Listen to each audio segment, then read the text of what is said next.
So this is one of my favorite sea glass mosaics, and when I was finished of it, I was quite excited to take it down to the beach to take some really nice pictures of it down on the beach. But lo and behold, I no sooner got the pictures done, and a gust of wind came along and blew it over and broke it. A piece of driftwood went right through the top right-hand part of the sea glass mosaic. So I did some repairs to the back of this piece so that the pieces of glass in the frame would all stay together. And it looks okay from the front. And the sea glass mosaic has found a permanent home at my husband's work up high in a window. And it looks pretty good from the front. And you can't really tell that it's been broken and then repaired. But I still want to make a second copy of this sea glass mosaic.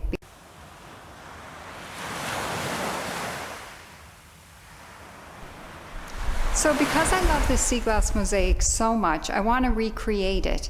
And so I have another frame that's the exact same size and shape, and I'm going to use the exact same pattern. I'm going to tape it to the back, and I will go ahead and recreate my bridge. I might make some changes in the foreground because, of course, you always have different pieces of sea glass to work with. And it's always good to do things a little bit different, but the bridge is going to be just the same. So join me while I recreate this sea glass mosaic.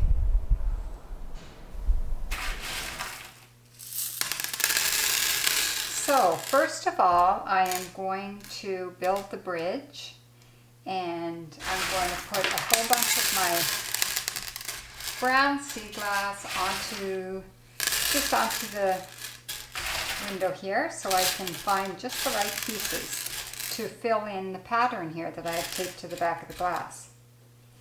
So this is the Confederation Bridge, and this is a bridge that connects Prince Edward Island with New Brunswick. It spans 12.9 kilometers, which is about 9 miles, and it helps get you to Prince Edward Island fairly quickly from New Brunswick. It was opened on May 31st, 1997, and prior to that time, if you wanted to go from New Brunswick to Prince Edward Island or vice versa, you had to take the ferry to cross the Northumberland Strait. And the ferry was a great way to travel. I tell you, I went across that ferry many times because I grew up in Prince Edward Island.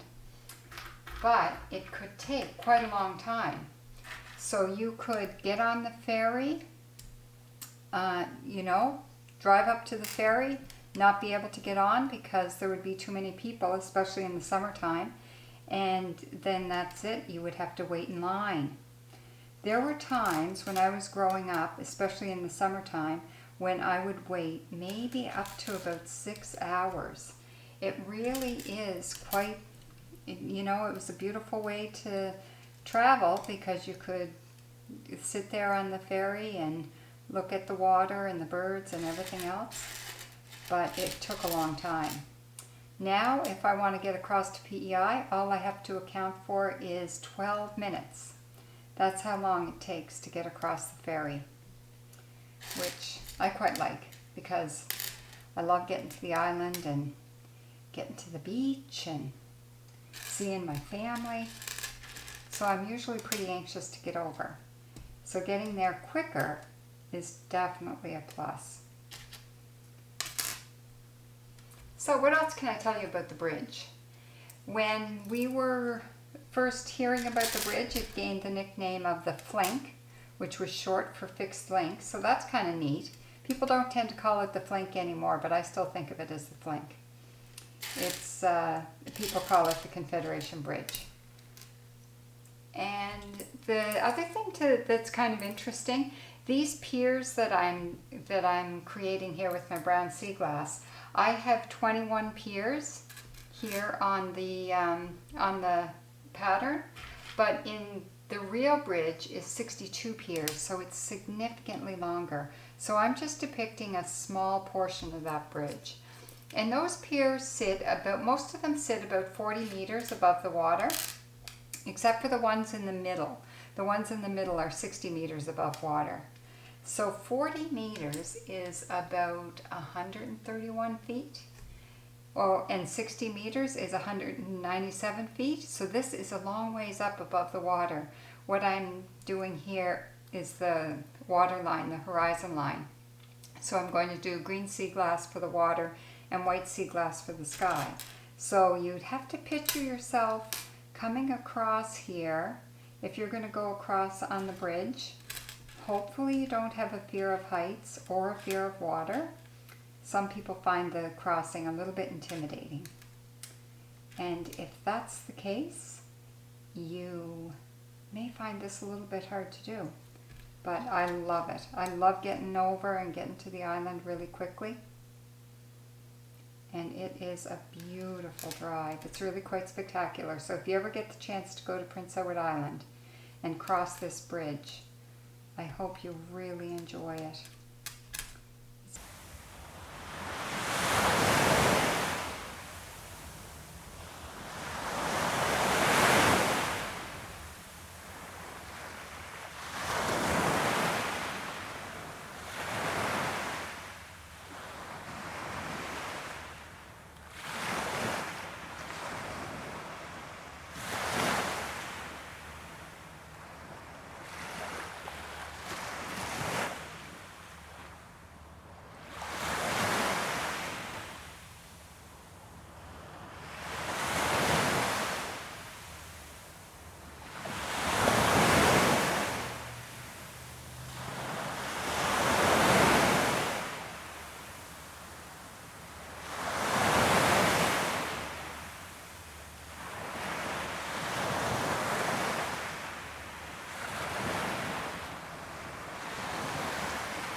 So now that I have the bridge done, the first thing I'm going to do is fill in the area underneath the bridge.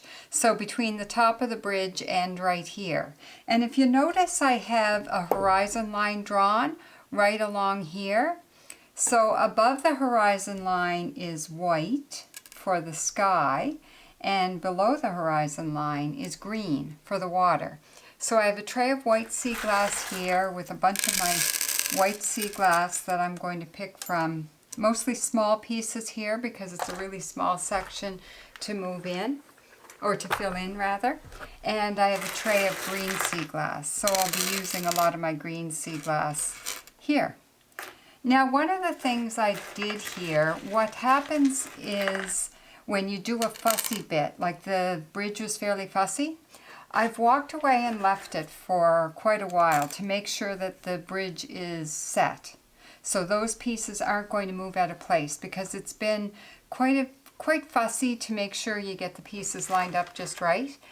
And if you go in and do the next section beside a fussy section right away, what can happen is you'll move those pieces out of place. So it's really good to leave them for a bit and just let them sit there, get nice and well set before you move on to your next section. So I walked away from this for a couple of days actually, and now I'm back at it. And I will work on getting all this fussy little area. This could take a while because I find when I do small sections, I do work at it fairly fussy to find just the right pieces.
So when you're standing on the shore looking out at this bridge, it's a long way out. And one of the things I found with making sea glass mosaics is that if you put tiny little pieces out on the horizon and bigger pieces closer to the shore, it helps give you a feeling of distance. So what I've done here is I've picked out a bunch of my tiny little greens, and I'm going to fill in the top part of this water bit with small greens. And then as I go along, I can get a bit bigger. So then, you know, as the pieces of sea glass get a lot bigger towards the front, it's going to give you that feeling of distance so that the bridge is going to look a lot further away. So it's that whole perspective thing and distance. So before I get into the main part of the water, I'm going to fill in all of the green underneath the bridge. So now I'm just going to sit here and fill in green sea glass all the way along the span of the bridge. And I'll tell you, this is what doing sea glass mosaic art is all about. It's so relaxing just to sit here. It's like I have to concentrate enough to fill in find the right pieces and get it filled in just right. But I don't have to think too much about anything else because I can just focus on my kind of mindless task of filling in sea glass and finding the right shapes to fit. And it's so relaxing. So this is why we do sea glass art, right? It's to relax. We're spending time with materials we found at the beach. Collecting the sea glass at the beach is so relaxing. And playing with it is so relaxing. So this is what it's all about for me. Just sitting here relaxing. I hope you find it relaxing watching me do this. But that's the main goal for me in doing these videos, is to teach you a few things, but also provide you with some video that's very soothing and relaxing for you, especially in these difficult times that we're facing right now.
So I'm making some good progress here.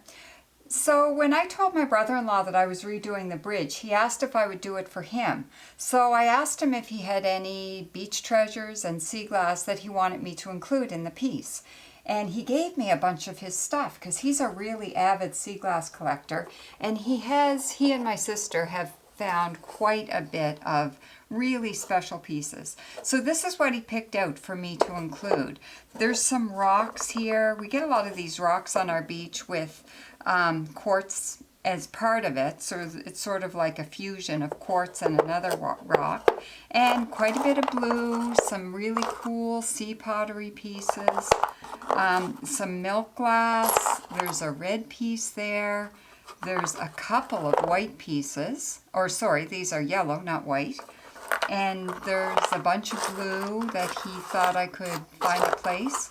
So my challenge is to include as much of this stuff that's on this tray in this sea glass mosaic. And it's really important when you're doing a piece for somebody, if you can, to use some of their beach treasures, because their beach treasures mean a lot to them. So if they have a sea glass project with their own treasures in it, it really adds to the significance of the sea glass mosaic for them. So I'm going to try to incorporate as much of this stuff that's on this tray as I can. A lot of really cool pieces here to work with. There's another yellow. Looks almost like an amber. Really cool. And then you can look at showcasing some of these special pieces as well.